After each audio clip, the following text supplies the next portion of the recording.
로마서 말씀을 통해서 복음적인 라이프 스타일, 복음을 가진 사람들은 어떤 라이프 스타일을 가져야 될 것인가.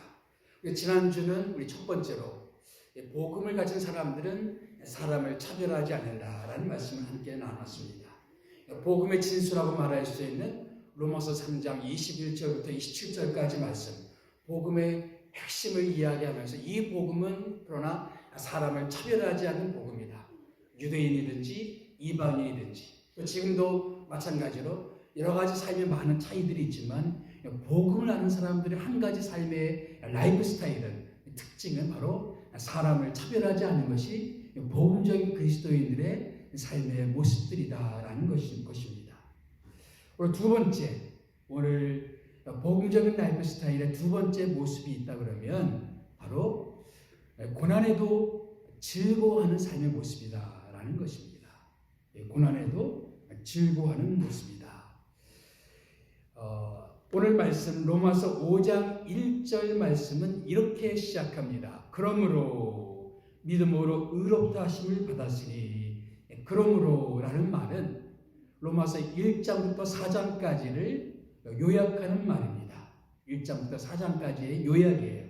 한마디로 요약하고 있죠. 뭡니까? 믿음으로 의롭다 하심을 받았으니, 그것이 사실은 로마서 1장부터 로마서 4장까지의 내용의 요약입니다. 한마디로 그거예요.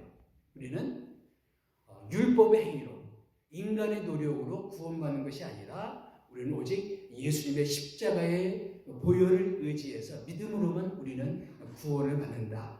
그 한마디의 메시지가 바로 1장부터 4장까지의 내용입니다. 이제 5장 내용은 뭐냐면은 그렇게 구원받은 우리들의 삶 가운데 어떤 변화가 찾아왔느냐라는 내용이 바로 5장의 내용들이에요. 그러니까 그리스도인의 삶에는 어떤 변화가 찾아왔는데 그 변화는 뭐냐? 근데 로마서 5장 말씀을 가만히 읽어보면 반복되는 말이 있어요. 그 말이 뭐냐?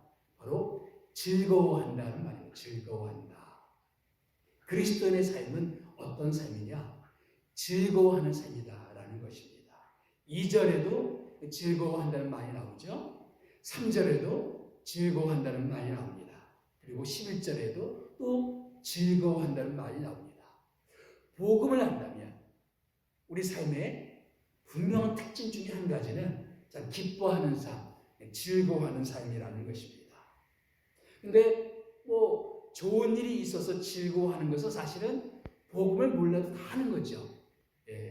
아이를 키우면서 즐거워하는 것, 손주를 보면서 즐거워하는 것, 직장에 들어가서 즐거워하는 것, 새 집을 사서 즐거워하는 것, 누구라도 다 할 수 있는 그런 내용들입니다.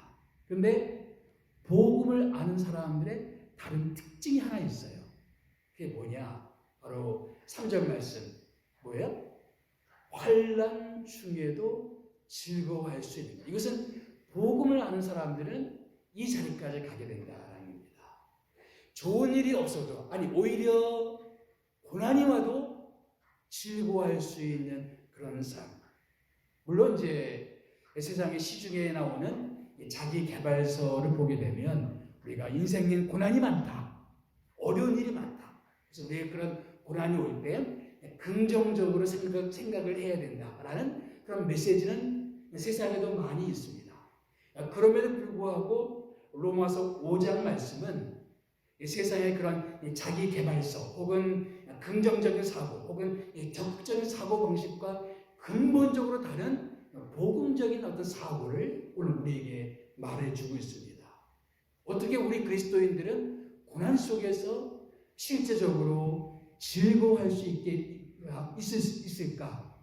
복음이 과연 어떤 능력 때문에, 복음의 어떤 능력 때문에 우리 그리스도인들은 고난이 와도 즐거워하면서 살아갈 수 있을까? 오늘 로마서 5장은 몇 가지 이유를 우리에게 설명합니다. 첫 번째 이유, 그것은 바로 복음은 우리에게 하나님과의 평화를 가져오기 때문이다라는 것입니다. 사람은 본래 하나님과 평화롭게 지내도록 지음을 받았습니다. 하나님의 축복을 받으면서 하나님을 경배하면서 하나님과의 샬롬, 하나님과의 평화 속에 지내도록 인간은 창조받았습니다. 저 유명한 신앙 고백문 가운데 웨스트민스터 신앙 고백문이라는 것이 있습니다. 제1조 1항에 이런 대목이 있습니다.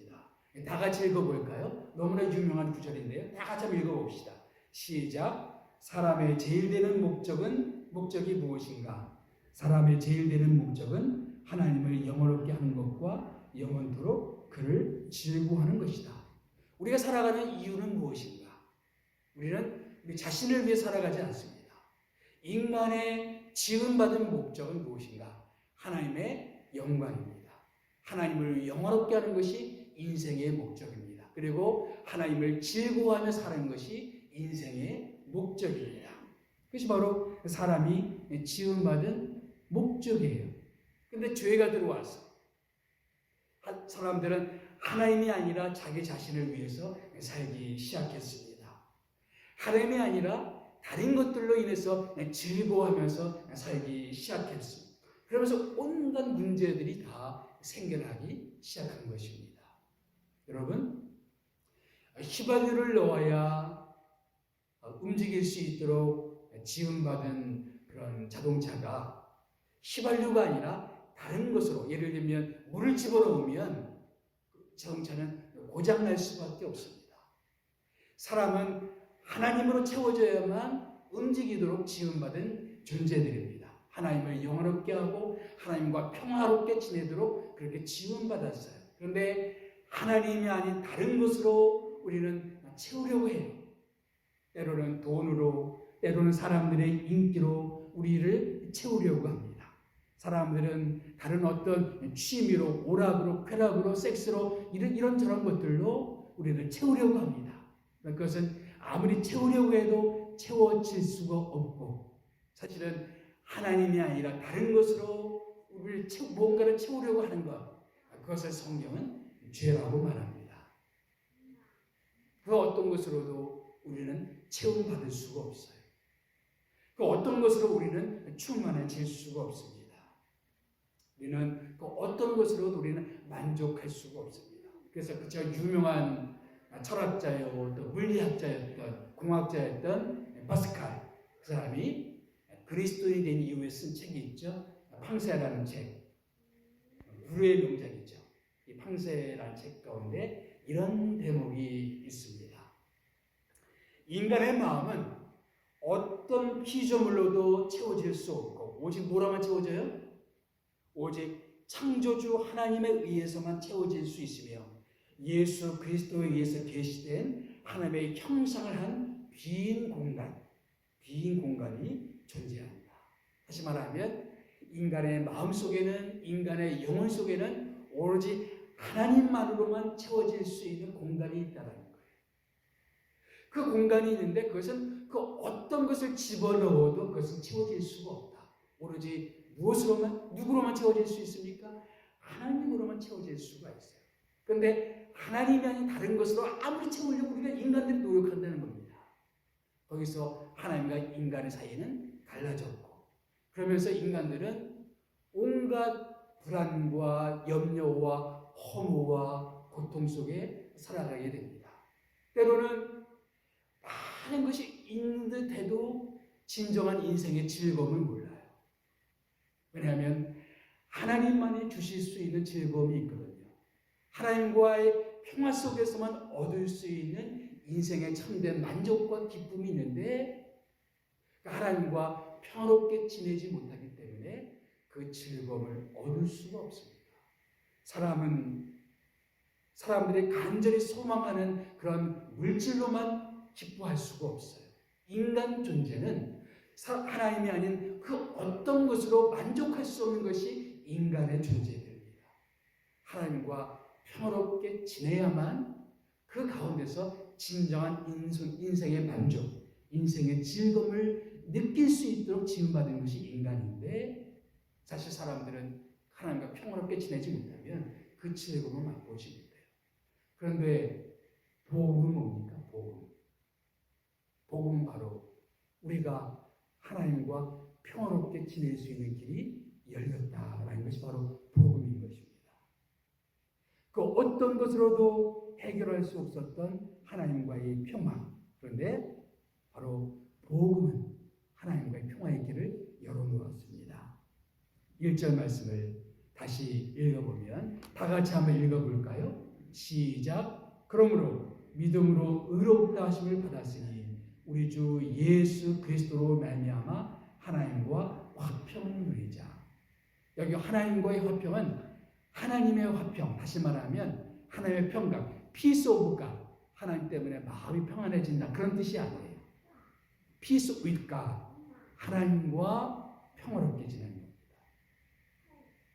인간들은 하나님과 원수된 상태가 되었어요. 죄 때문에 하나님과 멀어졌습니다. 하나님과 단절된 상태로 살아가게 되었습니다.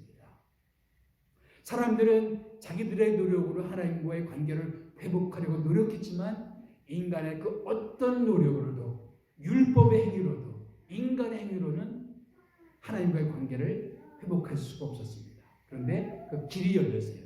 무엇으로? 예수 그리스도를 말미암아 하나님과 평화롭게 될 수 있는 길이 열렸습니다. 이제 우리는 그 예수를 믿었어요. 예수님 우리 마음속에 모셔드림으로써 우리가 가까이 할 수 없었던 그 하나님을 가까이 하게 되었습니다. 하나님을 우리의 아버지라 부르게 되었습니다. 아바 아버지라 부르게 되었습니다. 멀어졌던 우리가 하나님과 가까워졌습니다. 하나님과 평화롭게 되었어요. 우리 영혼의 고향 되신 하나님을 만나게 되었습니다.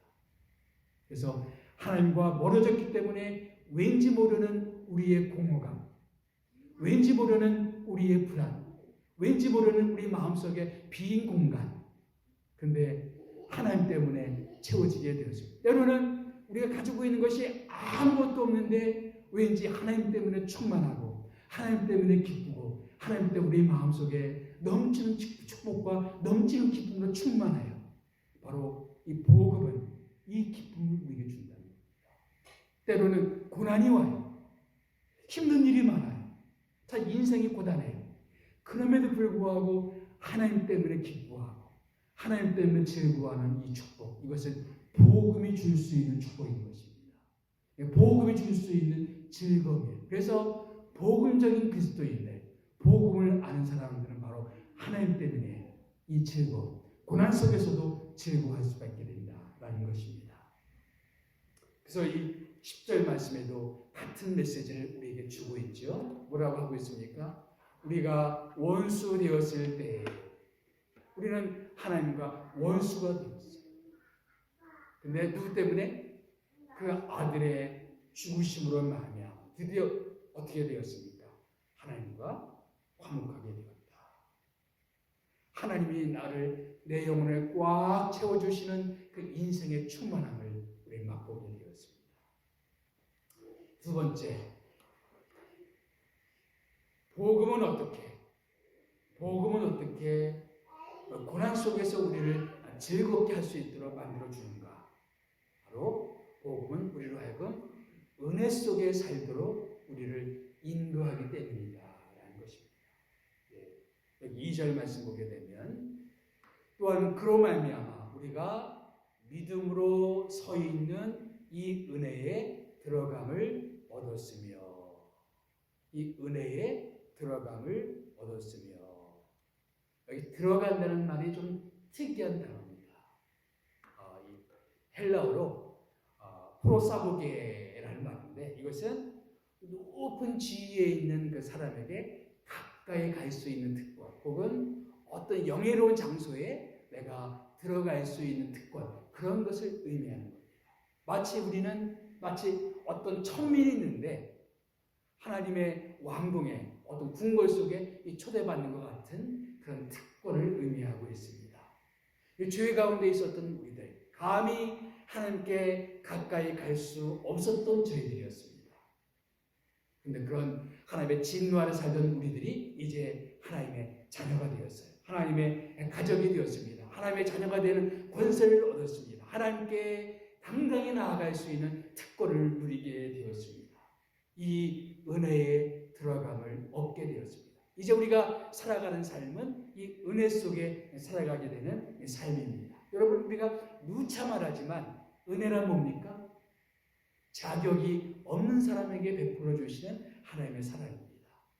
이 은혜는 내 힘으로 얻은 것이 아닙니다. 내 노력으로 얻은 것이 아닙니다. 내 행위로 얻은 것이 아닙니다. 내 공로로 얻어낸 것이 아닙니다.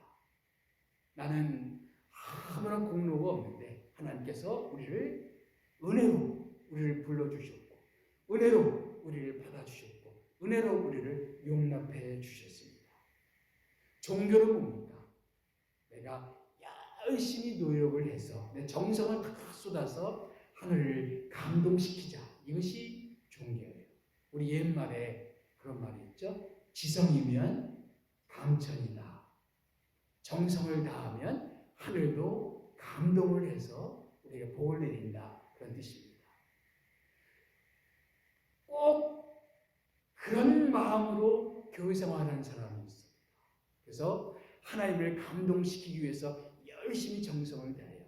예배에 정성을 다하고, 헌금 생활에 정성을 다하고, 봉사에 정성을 다하고, 그래서 하나님을 감동시켜서 하나님의 축복을 얻고자 하는 그런 마음가짐으로 교회 생활하는 사람들이 종종 있습니다. 그것은 기독교 복음이 아니에요. 내가 뭔가를 열심을 다해서 하나님을 감동시킨다? 이것은 기독교 복음이 아닙니다. 기독교 복음은 뭐예요? 내가 아무리 노력해도 하나님을 감동시킬 수가 없다. 우리는 하나님 앞에 실패자일 수밖에 없고, 우리의 모습은 주님 앞에 죄인일 수밖에 없고, 연약한 모습일 수밖에 없다. 그런데 그런 우리들을 하나님이 은혜로 용납해 주셨다. 이것이 기독교 복음이에요. 그런데 교회 생활하는 사람들 가만히 보면 여전히 종교적인 마인드로 교회 생활하는 사람이 의외로 적지 않습니다. 제가 생각할 때 우리가 천국 가게 되면 꼭 거기 와 있을 것 같은 사람들이 없게 되는 그런 비극이 있을 것 같아요. 저 사람은 분명히 예수 믿는 복음을 아는 그리스도인일 것 같은데 이 복음을 진정으로 깨닫지 못하고 그냥 종교적인 마인드로 교회 생활하는 사람들이 꽤 많이 있어요. 복음을 깨닫지 못하는 거죠.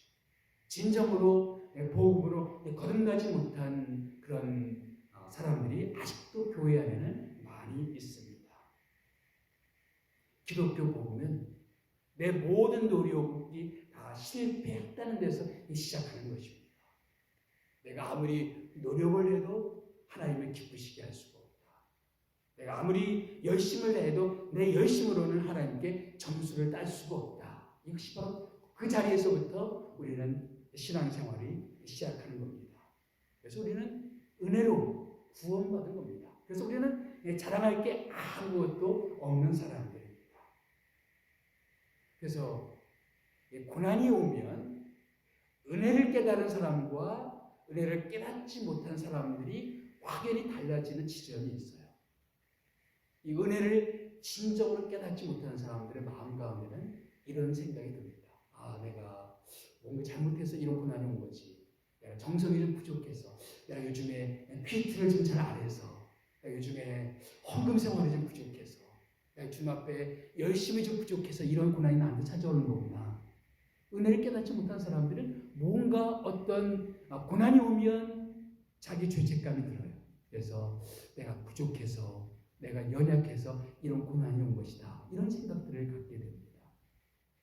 그런데 은혜를 깨달은 사람들은 어떤 사람입니까? 은혜는 뭐예요? 하나님, 나는 원래 자격이 없는 나를 받아주신 거예요. 내가 지금 살아가는 모습도 내 자격 때문에 하나님 나를 인정해 주시는 것이 아닙니다. 그래서 고난이 오는 것과 내 자격은 무관한 거예요. 왜? 하나님 원래 자격이 없는 나를 은혜로 받아주셨기 때문에.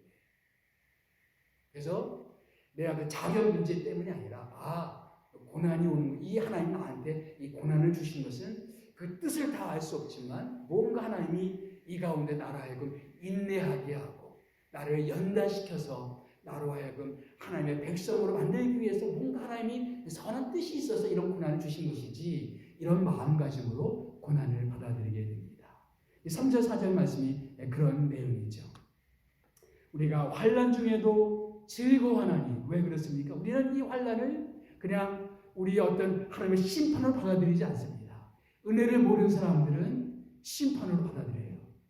내가 부족해서 하나님이 나를 징벌하기 위해서 이런 환난을 주신 것이다. 그런데 복음을 안 깨닫는 사람들은, 은혜를 깨닫는 사람들은 뭔가 하나님의 이 고난의 깊은 뜻을 다 알 수는 없지만 한 가지, 이 고난 속에서 우리로 하여금 인내를 배우게 하시고 우리를 연단시키셔서 우리로 하여금 하나님의 백성을 삼아주시는 것, 하나님의 백성다운 백성, 하나님의 그 놀라운 모습으로 우리를 연단시켜 주시는 것, 이런 모습이 이제 로마서 8장에 가게 되면 더 자세하게 나옵니다. 사실은 오늘 아침 큐티 말씀이 바로 그 부분이죠.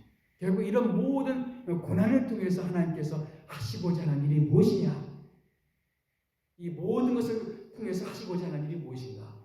바로 그 아들의 형상을 본받게 하는 것. 그것을 위해서 하나님 우리를 연단시켜 주시는 것입니다. 고난을 통해서 우리는 이런 고난을 통해서 주님을 더 닮아가게 되는 거구나. 이런 어려운 일을 통해서 나는 주님께 더 가까이 나아갈 수 있는 것이구나. 이런 고난을 통해서 우리는 내 모습을 통해서 예수 그리스도의 형상이 더욱더 더 깊이 만들어지는 거구나. 그래서 은혜를 깨닫는 사람과 은혜를 깨닫지 못한 사람들은 고난을 받아들이는 차원이 달라요. 그래서 고난 속에서도 뜻을 발견하고, 고난 속에서도 의미를 깨닫고, 고난 속에서도 어떤 징벌이 아니라, 저주가 아니라 하나님의 축복 속에서, 고난 속에서 하나님의 그 손길을 느끼면서 한 걸음 한 걸음 나아가는 것입니다. 고난은 고통스럽죠. 고난은 힘든 일이죠. 그럼에도 불구하고 이 과정을 통해서 나를 만들어 가실 하나님을 기대하는 겁니다. 그래서 어느 날 이 모든 과정이 끝마쳤을 때 우리를 소원의 항구로 인도해 주시고 나를 정말로 멋있는 하나님의 백성다운 백성으로 만들어 주실 그것을 기대하면서 이 고난을 통과하는 것. 그래서 우리는 고난 속에서도 즐거워할 수 있는 그런 이유를 발견하게 됩니다. 그래서 이 복음은 우리로 하여금 고난 속에서도 즐거워할 수 있는 그 의미를 우리로 하여금 갖게 합니다.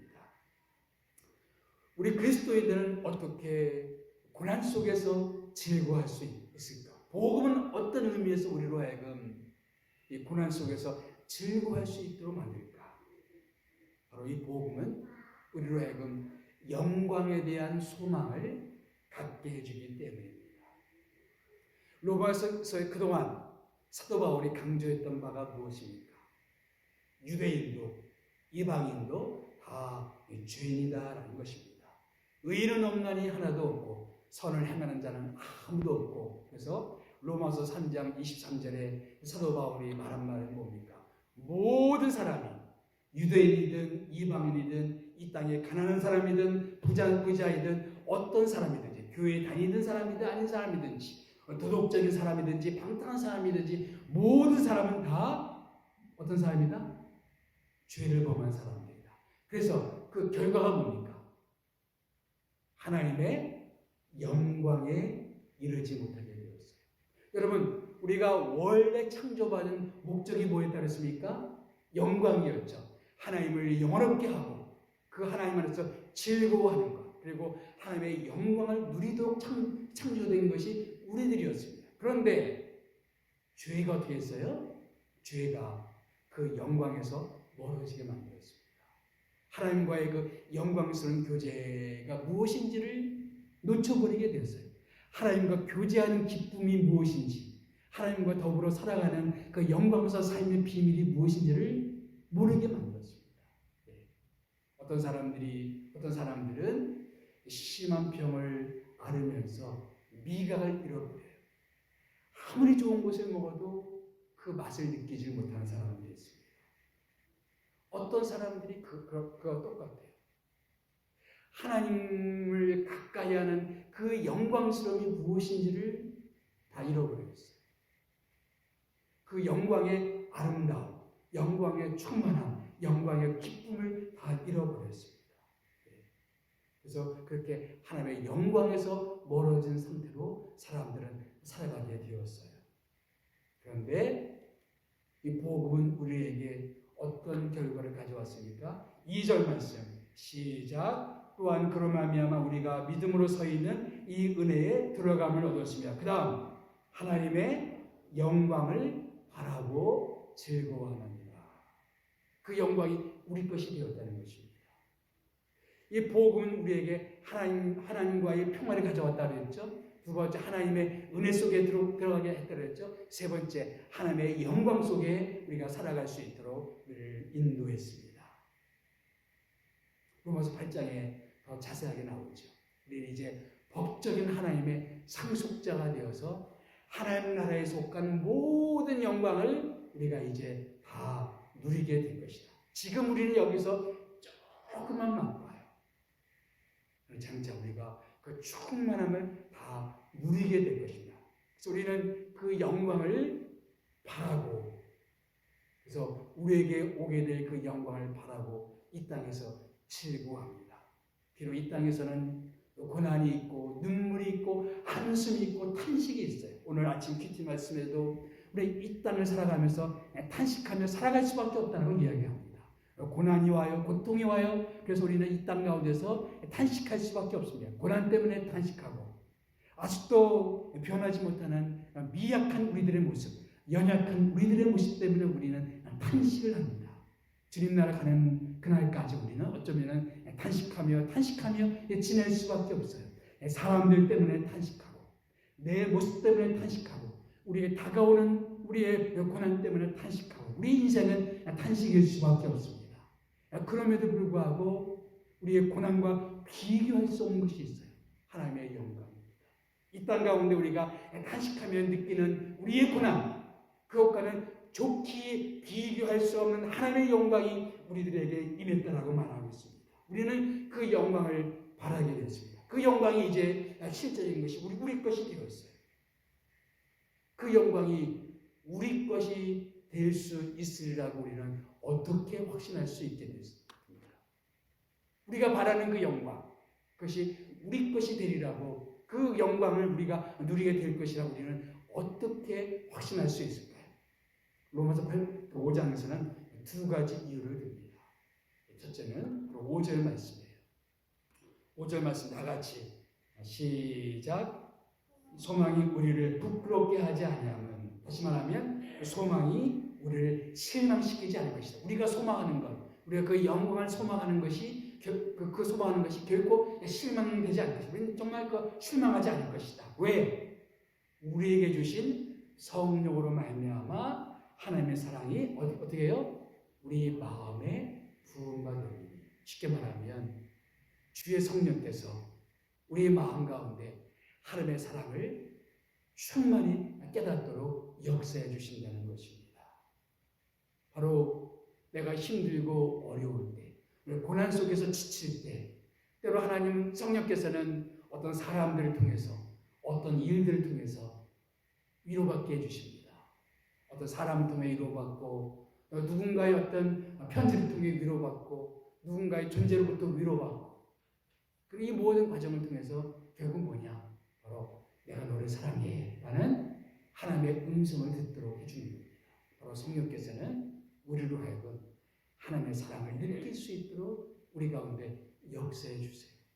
그래서 이렇게 나를 사랑해 주시는 분이 있다면 그 주님께서는 나를 저 천국으로, 그리고 그 영원한 영광으로 우리를 인도해 주시지 않습니까? 내가 이렇게 내가 힘들 때마다 이렇게 나를 위로해 주시는 그 성령님의 역사가 있는데, 이러고 보는데 분명히 하나님께서는 나를 그 영원한 영광으로 인도해 주실 것이다. 첫 번째 이유. 또 한 가지. 객관적으로, 첫 번째는 주관적으로 내 마음속에 임하는 하나님의 사랑이었다면, 이 두 번째는 객관적으로 확인할 수 있는 주님의 사랑입니다. 어디에서? 십자가에서.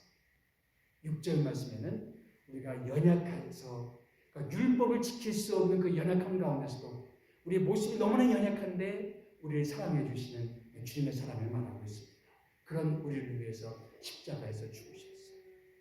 8절에서는 우리가 아직 죄인 되었을 때, 세상에는 선한 사람을 위해 죽는 사람도 있고 의로운 사람을 위해 죽는 사람이 있지만 죄를 위해 죽는 사람이 없어요. 그런데 우리 주님께서는 죄인된 우리를 사랑해 주셨습니다. 10절에서는 우리가 원수 되었을 때 우리를 사랑해 주셨어요. 그래서 십자가에서 우리를 그렇게 사랑해 주셨습니다. 우리는 십자가를 바라보면 하나님이 우리를 얼마나 사랑해 주시는지, 그 유명한 성경 구절이 있죠. 요한복음 3장 16절 말씀. 하나님이 세상을 이처럼 사랑하사 어떻게 하셨습니까? 독생자를 주셨습니다. 바로 십자가를 바라보면 하나님이 우리를 얼마나 사랑하는지를 확신할 수가 있어요. 그렇게 자기 아들을 죽음에 내어줄 정도로 우리를 사랑해 주시는 주님이 되시다면 그 주님께서는, 그 하나님께서는 우리가 소망하는 그 영광의 나라로 우리를 이끌어 주실 것이다. 그래서 9절 10절에 우리는 그 사랑 때문에 확신할 수 있는 두 가지를 이야기하고 있죠. 10절 말씀 보게 되면 다 같이 시작. 우리가 원수 되었을 때 그의 아들의 죽으심으로 말미암아 하나님과 화목하게 되었은즉 화목된 자로서는 더욱 그의 살아나심으로 말미암아 구원을 받을 것이니. 여기서 구원을 받는다는 것은 장차 우리가 천국에 이르게 되는 미래적 구원을 말하고 있습니다. 우리가 눈을 감게 될 때 우리는 정말로 구원을 받아서 저 천국에 이르러 천국의 모든 영광을 다 누리게 될 것이다. 누구 때문에? 자기 목숨을 화목제물로 바치신 그 예수님 때문에 우리는 그 예수님의 그 사랑 때문에 우리는 이것을 확신할 수가 있다. 우리는 내 자신의 공로 때문에 천국 가는 사람이 아니고 누구 때문에? 예수님 때문에, 예수님 사랑 때문에 우리는 이것을 확신한다.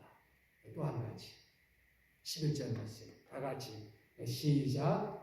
그뿐 아니라 이제 우리로 화목하게 하신 우리 주 예수 그리스도를 말미암아 하나님 안에서 또한 즐거워하느냐. 이 사랑을 확신한다면 우리가 살아갈 수 있는 삶이 있어요. 언제나 우리 즐거워할 수가 있어요. 이렇게 십자가에서 이처럼 나를 사랑해 주셨다면 지금의 나의 모든 삶의 현장, 죽어서뿐만 아니라 지금 살아가고 있는 지금의 나의 삶의 현장 속에서도 나를 그렇게 사랑하시는 하나님께서 나와 함께 하신다. 그래서 우리 주 예수 그리스도로 말미암아 하나님 안에 살아가게 되는 삶의 기쁨을 누리게 도와주십니다. 그래서 그리스도인들은 고난 속에서도 환난 속에서도 즐거워하며 살아갈 수 있게 되는 것입니다. 우리에게는 이 영광스러운 소망이 있습니다. 하나님의 사랑 때문에 우리는 정말 이 고난 속에서도 즐거워할 수가 있습니다. 그래서 우리는 고난이 다가오게 될 때 우리가 기도할 것이 있습니다. 우리가 하나님과 더욱더 깊은 평화를 누리도록 다시 말하면 하나님 앞에 더 깊이 나아갈 수 있도록 하나님의 임재를 더 깊이 누릴 수 있도록 도와주시옵소서. 하나님으로 더욱더 충만해질 수 있도록 역사하여 주시옵소서. 그런 기도를 해야 됩니다. 또한 우리가 고난 속에 있게 될 때 하나님, 내 삶의 모든 것은 내 능력이 아니고 내 자격이 아니고 모든 것이 다 하나님의 은혜였습니다. 우리는 이 징벌 때문에 고난이 오는 것이 아니라 이 고난 속에서 하나님이 나를 연단하시고 나를 변화시켜 주셔서 하나님의 아들의 형상을 만들기 위해서 나의 삶 가운데 이런 고난을 주신 줄 믿습니다. 이 고난 속에서 우리가 주님의 의미를 깨닫고 살아갈 수 있도록 도와주시고 이 고난 속에서 영감될 수 있도록 우리를 도와주옵소서. 그렇게 기도할 수가 있습니다. 더 나아가서 우리는 영광스러운 소망, 언젠가 우리가 이 땅이 끝나고 나면 이 땅에는 모든 것과 비교할 수 없는 하나님의 영광이 우리를 기다리고 있다는 사실을 믿습니다. 그 영광을 바라보면서 오늘을 승리할 수 있도록 도와주옵소서. 그 영광을 잃어버리면 우리는 고난 속에 파묻히게 돼요. 그러나 우리가 영광을 바라면 즐거워할 수 있느냐? 영광을 바라고 즐거워하느냐?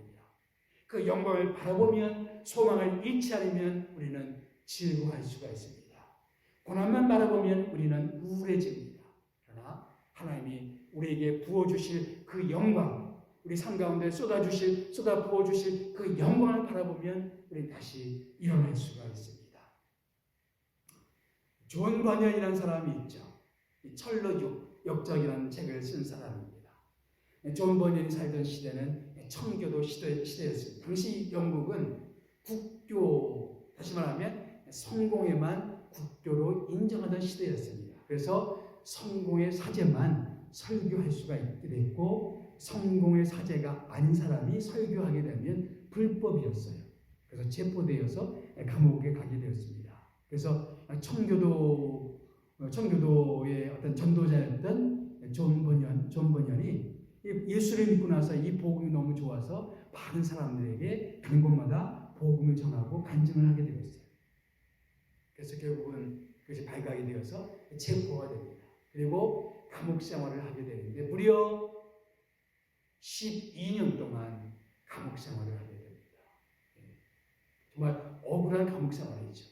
지금 생각하면 말도 안 되는 이유로 그런 12년 동안 감옥 생활을 하게 됩니다. 근데 그때 감옥 생활을 하면서 존 번연은 어떤 심정으로 이 감옥 생활을 하게 되었을까요?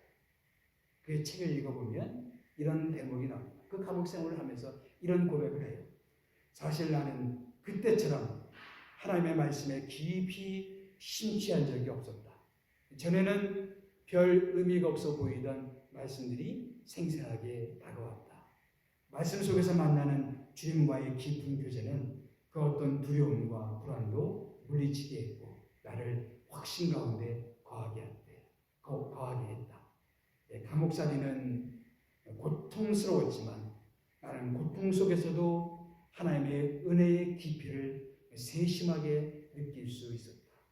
그런 은혜로 나는 감옥생활 내내 세상 그 어떤 자유와 기쁨과는 비교할 수 없는 잔잔한 평안과 기쁨을 느낄 수 있었다. 감옥생활은 고통스러웠다고 이야기합니다. 그럼에도 불구하고 주님이 주시는 그 기쁨이 있었어요. 그래서 그 세상에서 그 어떤 줄 수 있는 그 어떤 것과는 비교할 수 없는 마음의 평안, 마음의 기쁨, 마음의 즐거움이 그의 마음속에 있었다. 그래서 그런 평안 속에서 그는 책을 쓰기 시작합니다. 그것이 바로 그 유명한 철로 역전이라는 책입니다. 존 번연만의 경험이 아니죠. 사실 로마서 5장을 읽어보면 복음을 아는 모든 그리스도인들은 바로 이런 즐거움 속에 살아갈 수가 있습니다. 우리 그리스도인들에게도 고난은 찾아옵니다. 힘든 일은 있어요. 그럼에도 불구하고 복음 때문에 오는 즐거움이 있습니다. 이 즐거움이 여러분 삶 가운데 넘쳐났으면 좋겠습니다. 때로는 좀 힘든 일이 있어요. 이 복음이 주는 이 영광스러운 즐거움으로 즐거워하는 그 즐거움이 여러분의 심령 가운데, 여러분의 가정 가운데, 모든 삶 속에 충만하기를 주님의 이름으로 축복합니다. 기도하겠습니다.